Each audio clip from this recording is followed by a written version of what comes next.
Donc, on va passer maintenant au troisième choix que nous avons fait pour notre plantation.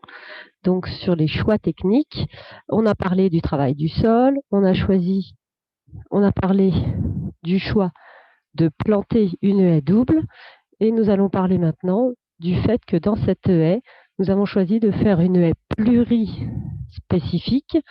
Donc, plurispécifique, ça veut dire, pour le mot pluri, plusieurs, et spécifique, espèces. Donc, ça veut dire qu'on a une haie dans laquelle on a mis plusieurs espèces différentes.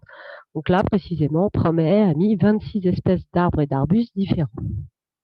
Parce que finalement, on a dit qu'on avait mis des arbres, des arbustes, des buissons. On aurait pu mettre la même espèce d'arbre, la même espèce d'arbuste, la même espèce de buisson. Mais on a fait un mélange de 26 espèces différentes.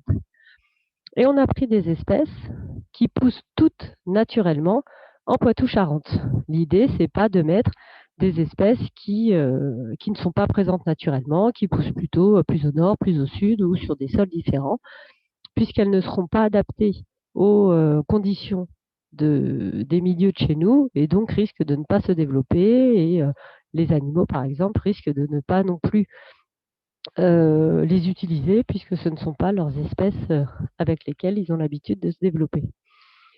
Enfin, une autre particularité de la haie, c'est que Promet a fait un programme depuis quelques années pour planter dans ces haies des végétaux qui viennent de Poitou-Charentes. C'est-à-dire qu'aujourd'hui, si vous allez chez un pépiniériste, par exemple, acheter un noisetier, ce noisetier, il y a de grandes chances, si vous remontez sa filière de production, qu'il ait été produit en Pologne ou en Russie. Alors, ça reste un noisetier, l'espèce noisetier avec son nom latin Corylus avellana, sauf que ce noisetier, comme il viendra d'une noisette qui découle de parents qui ont poussé en Pologne ou en Russie, par exemple, eh ben, il sera adapté aux conditions de vie dans ces pays-là. Donc, un type de sol particulier, un climat très différent hein, en Pologne ou en Russie, auquel, bah, au fil des générations de noisetiers, ils se sont habitués à ce type de climat-là, de climat et de sol. Donc, si vous ramenez et que vous produisez un petit plant à partir d'une noisette qui vient de ces zones-là, bah, tout simplement, vous avez un noisetier adapté à ces conditions-là.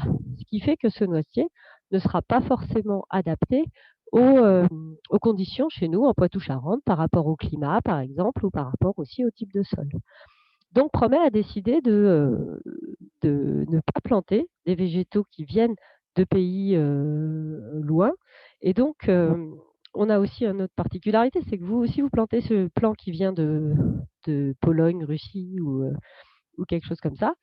Bah, tout simplement, il a dans ses gènes l'adaptation à ces pays-là. Si vous en plantez en France un ou deux, et puis plein, bah, qu'est-ce qui se passe? C'est que petit à petit, les noisetiers de France vont devenir des noisetiers adaptés, la sous-variété adaptée plutôt à la Pologne et à la Russie.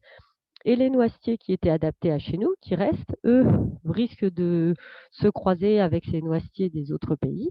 Et petit à petit, on va perdre les gènes, l'adaptation des noisetiers, vraiment des souches adaptées à chez nous depuis des générations. Donc, on risque d'avoir une espèce de remplacement de nos noisetiers adaptés à chez nous aux noisetiers des pays, des pépinières d'où ils viennent. Ce qui ferait pareil pour le Troène, le fusain, etc.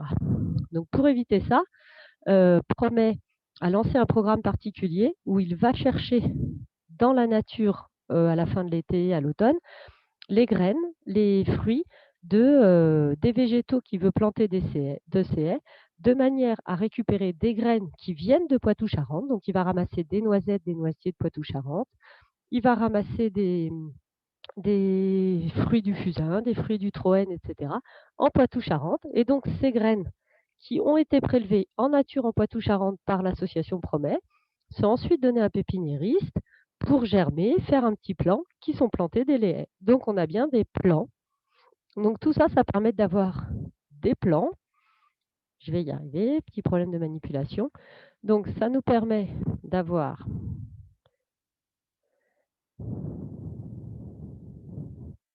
donc les plants qui poussent à partir de ces graines qui ont été prélevées en Poitou-Charentes par Promet sont adaptés aux conditions écologiques présentes dans la région.